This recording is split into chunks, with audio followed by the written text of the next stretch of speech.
Hi, I'm Euge Valovirta, and this is part 2 for the video I published a couple of weeks ago called How to Dial an Amp and Sound Like a Pro. And many of you asked that, how that works in a recording situation and, in a different situation. So I'm gonna show you now how it works in a recording situation. I have written a track, brief track, just like 1 minute.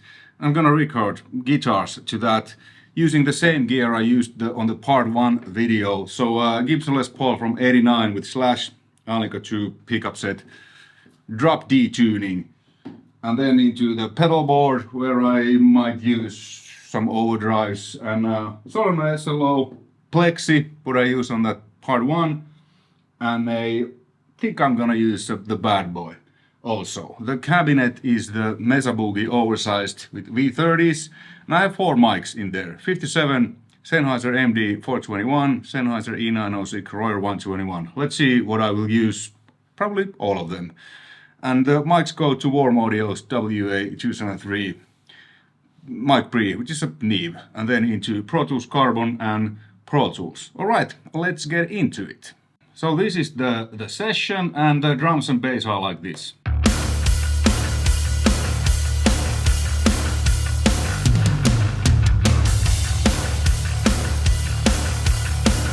Cool. So I have mixed drums and bass to some extent. Probably it could be the final thing. We'll see when this, song takes shape.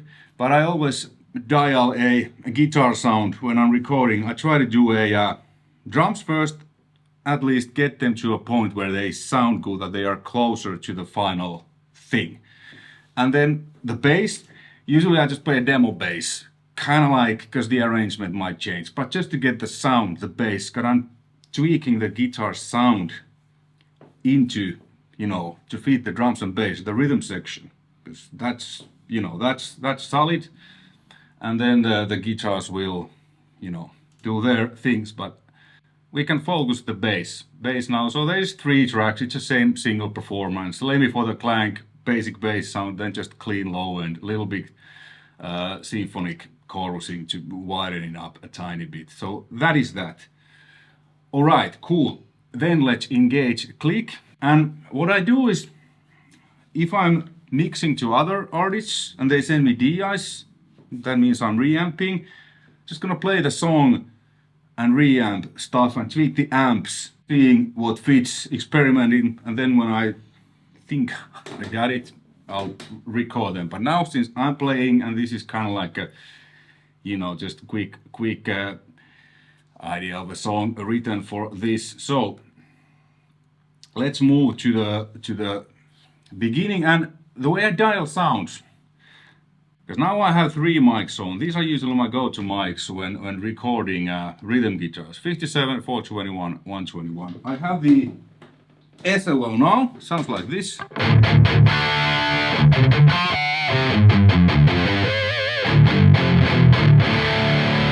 Just the sound I like to play with, and I like how it sounds and feels. Because I think it's important to me as a musician and also as a producer that the player feels comfortable when he's playing.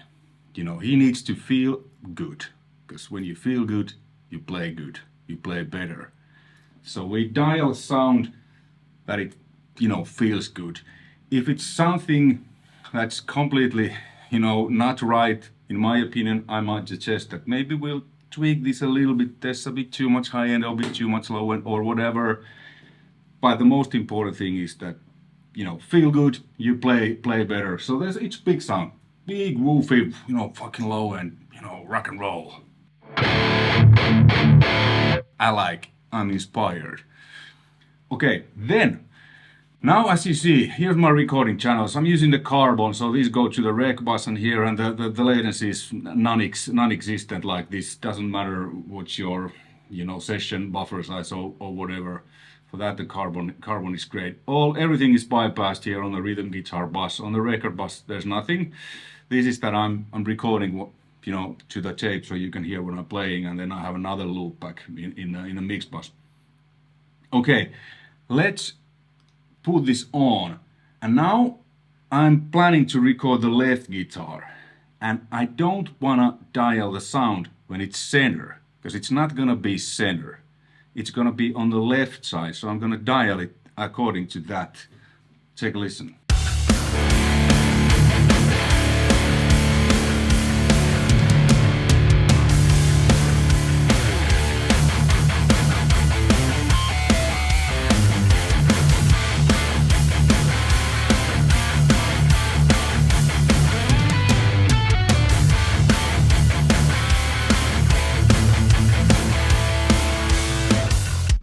Okay, I think there's a bit kind of woo. I could obviously EQ that out in the mix, but I'm always trying to get it as close as possible. So let's mute the Royer 121, because that gives me quite a lot of button. And let's try it again.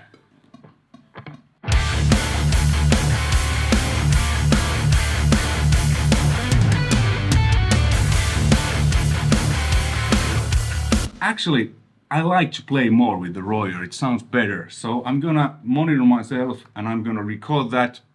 I'm not necessarily gonna use that in the mix. So let's do rhythm guitar left SLO-100 record. Oh, no tracks are record enabled. Of course, I'm record enabling this, and then let's play this shit.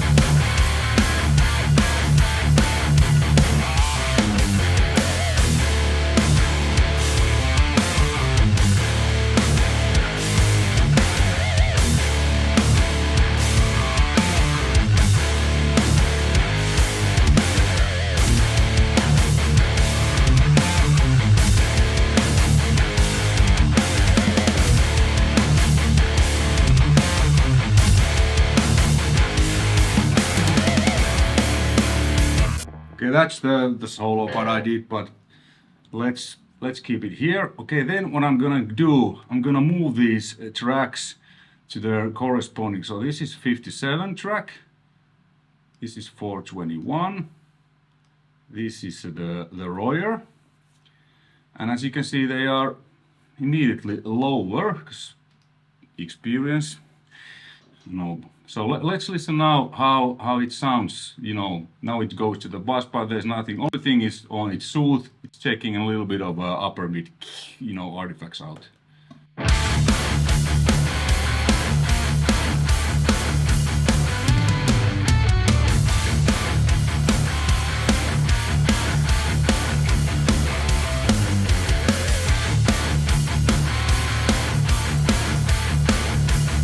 Yeah, 57, 421. The balance is, you know, pretty well. I might use the Royer on this half-tone feel when it gets really heavy.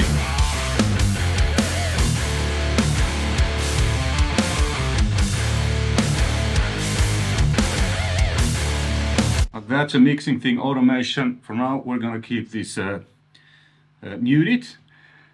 And then let's switch to the bad boy, because now we have this full SLO sound. I could, you know, quad track this, so record another left guitar with the bad boy. But for this video, I'm just gonna record the right rhythm guitar with the bad boy. And now I wanna listen it with the SLO, and I'm gonna dial these to the right, because I'm gonna record right guitar. It doesn't matter how it sounds left or center, because it's not where it's going to be. This is called production.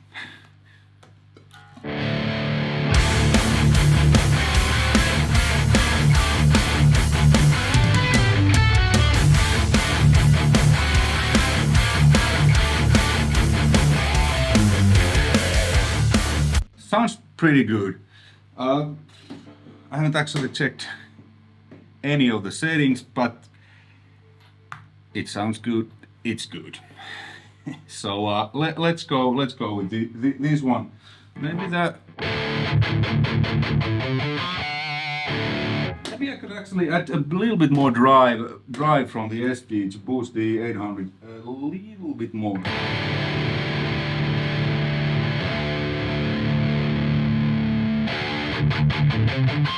Yeah, I think that's better. Okay, let's do the right guitar again. I want to monitor myself with the whole shebang because it sounds great.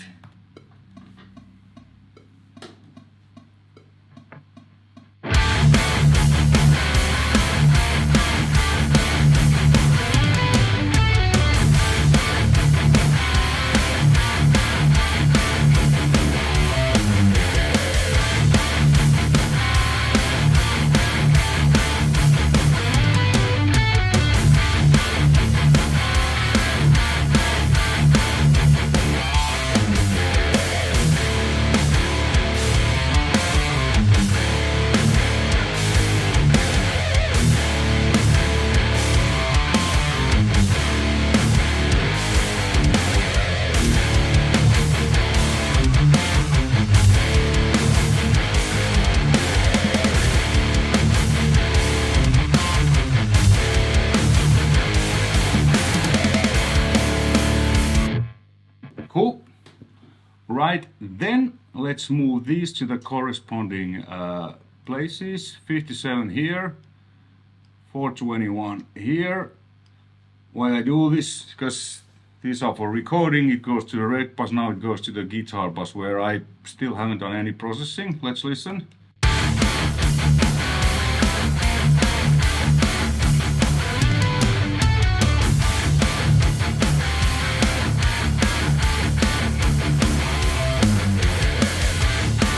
Yeah, I think with the 800, since it doesn't have as much bottom end than the SLO, at least the way I've set them now, I'm gonna use the 57 and the Royer 121 with the bad boy, with the 800.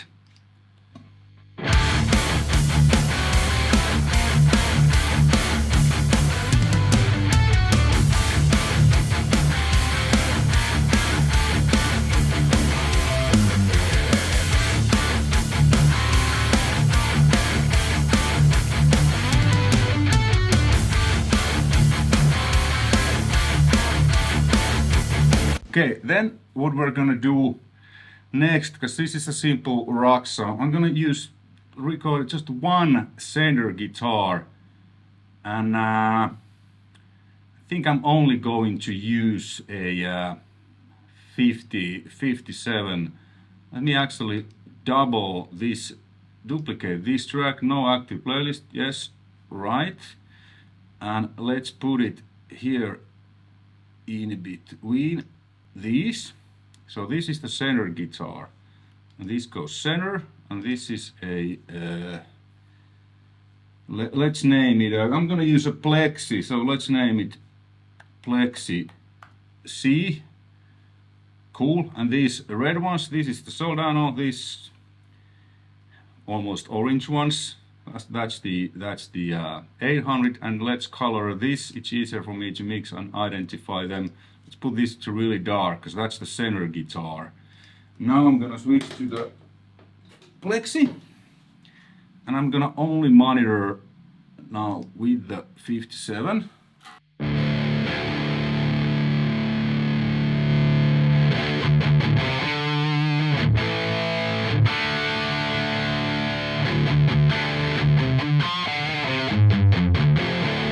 I can immediately tell that there's too much bottom end, because this is gonna be center, bass is center, there's already bottom end. We don't want that, we just want something to glue these two sides together.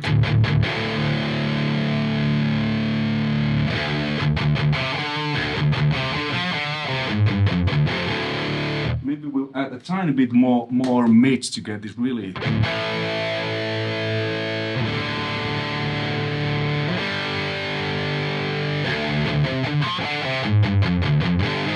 Okay, now let's see how it sounds with these others.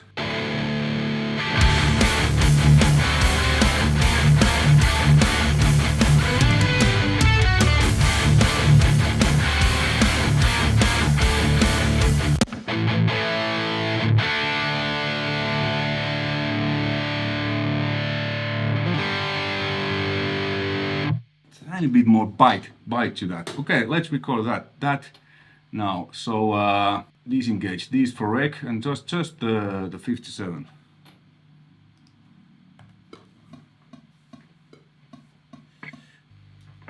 Oops, I should put a click on.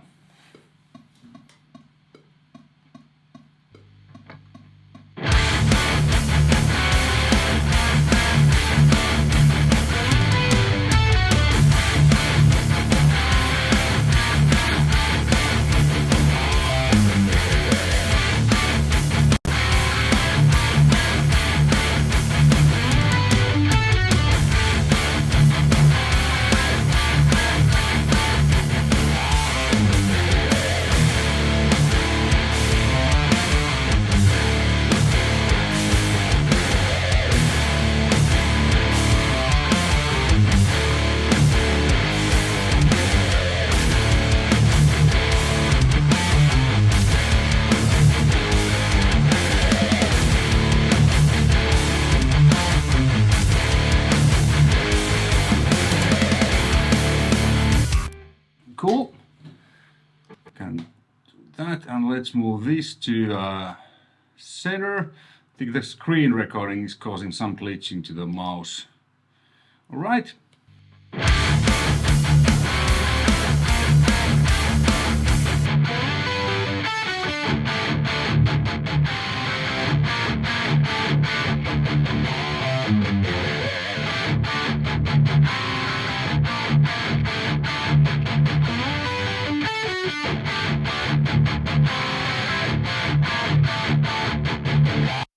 So I lowered it, got it a little bit more lows, because that's just for the glue. Now let's listen with everything.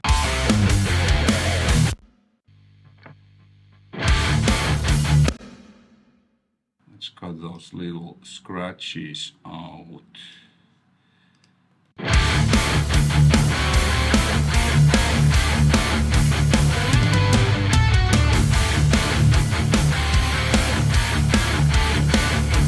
You hear, it's, at least I only hear when I take it out, like what happens, there's kind of hole.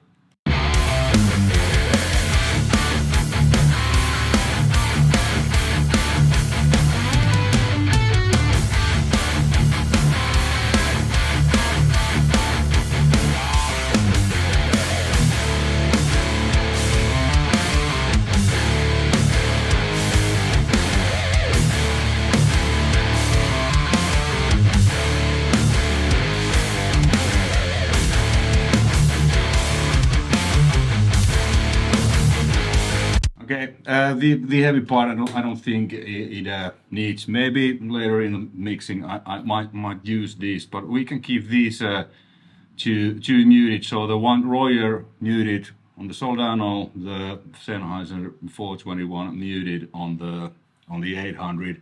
And then there's would be solo. I would probably use a different amp, different microphones. The 906 as my go-to lead guitar recording amp. But let's not do that. And then I have here also DIs, DI left, DI center, DI right, which I didn't record now. But usually especially when we're talking about the real production, because this is just something I did quickly, like we're doing an album or a single. Just in case, I record DIs also, because then when I'm mixing, if I feel that what I was thinking, then I can reamp it. Because I think the certain amount of EQ is fine, but if you need to do a lot of EQing, you might wanna record or reamp the sound again to closer match what it should be. And there's zero processing now on these guitars, like nothing. It's just what I record. But what I hear there now, there's a little bit coming when I do the palm mutes. So what we're gonna do is we're gonna use a multiband compressor rather than EQ, cut them out. So check out.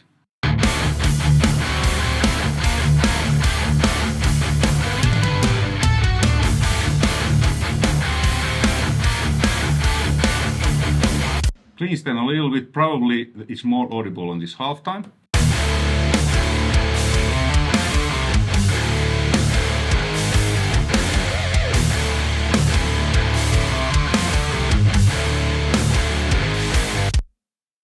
taming down a little bit of the lows too. Let me tweak this a little bit.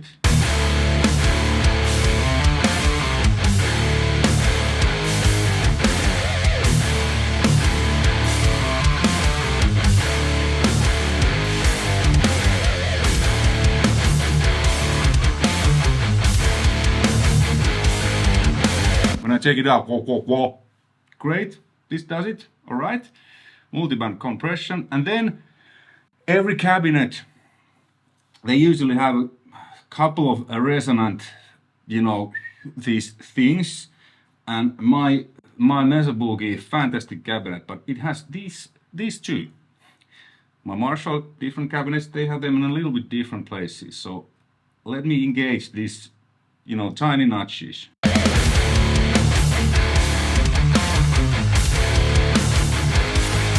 Let's listen to them in solo so you hear. The sound just becomes more clearer.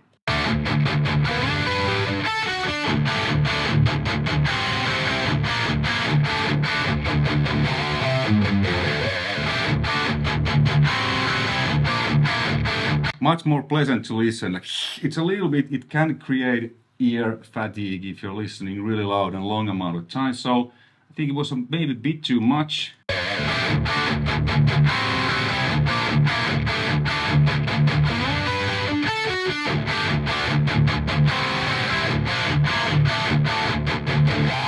Because we don't want to, because that's where the character is. We don't want to take too much of that out. Okay, then I'm going to do final EQing.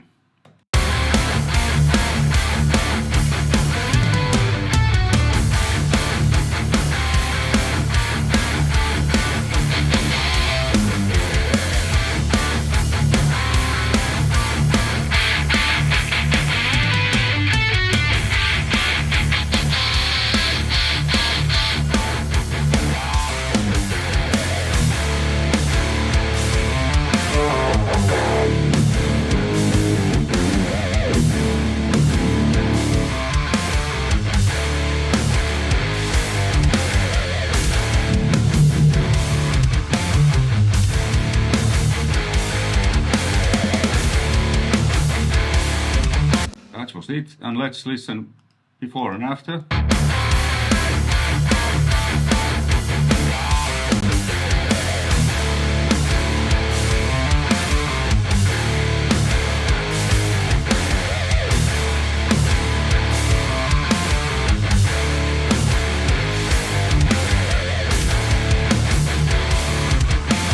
Just cleaning up a little bit. You know, I took a little bit of that out, added some good chop like 10K or something, whatever it is, boosted some lows, 80 Hertz, took out some 500, whoa, I don't like 500. Just a little bit. Again, if you take too much, you lose the character, the sound, because the sound we used with dial was great. This is just fine tuning. And then there's a couple of tricks, you know, we might do just to make this even a bit fuller. So let's add some Dimension D.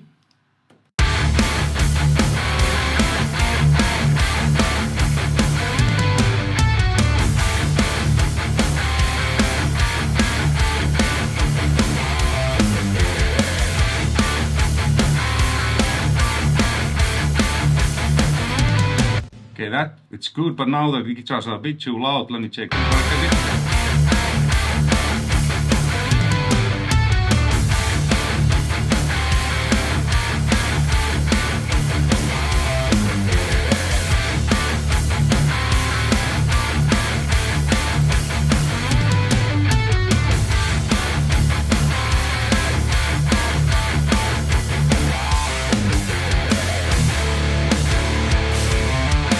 So I also cut some highs and lows from the Dimension D channel because I felt it was bringing a bit of, and then let's do a let's add some room.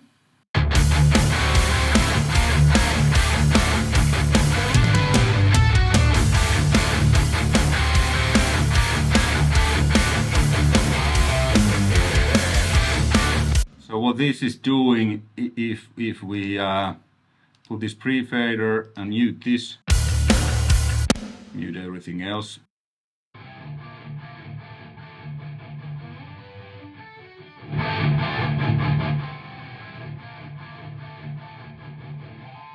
That's you know, UAD Sound City Studios, kind of using a U67, like having a room mic, which is great. Okay, then let's unmute this, unmute this. Let's put this back to post fader.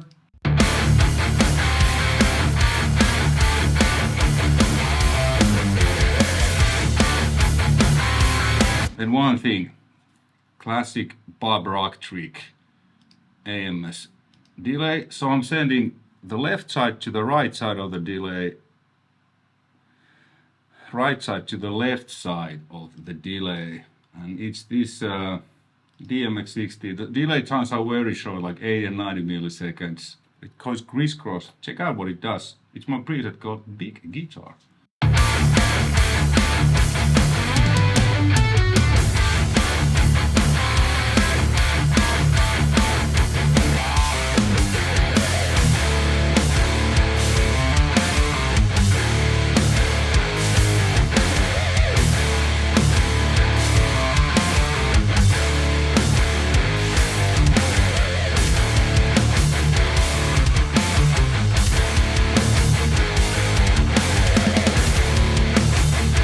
So now without the effects we added Dimension D, AMS delay, room reverb.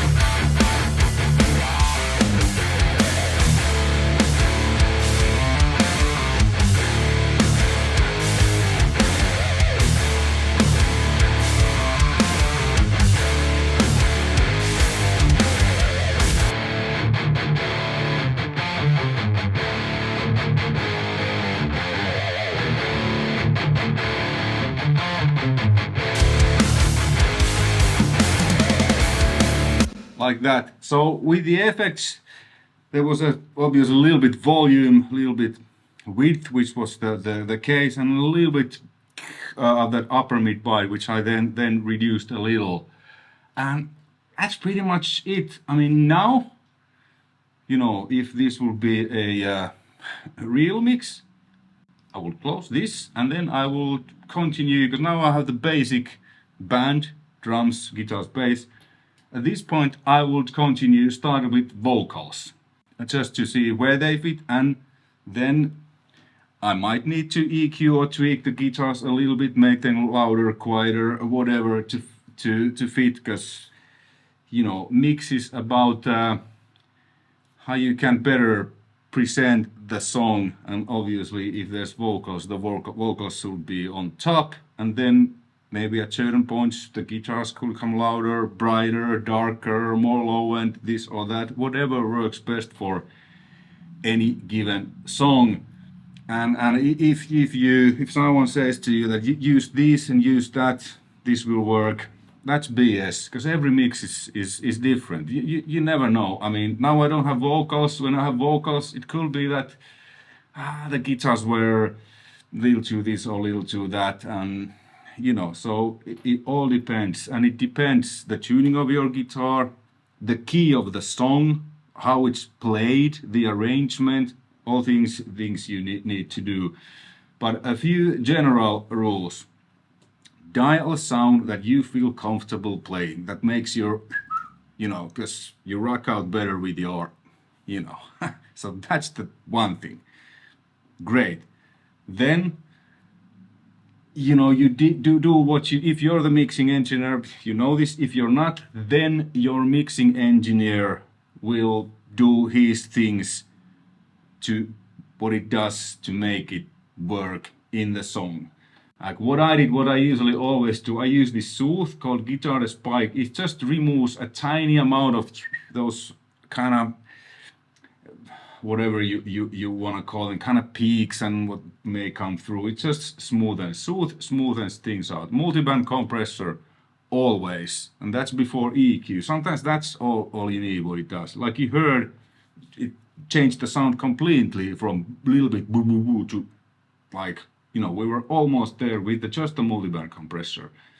And because it's not different than EQ, because it only tamed these lower mids when there was too much of those, depending how how your threshold is set.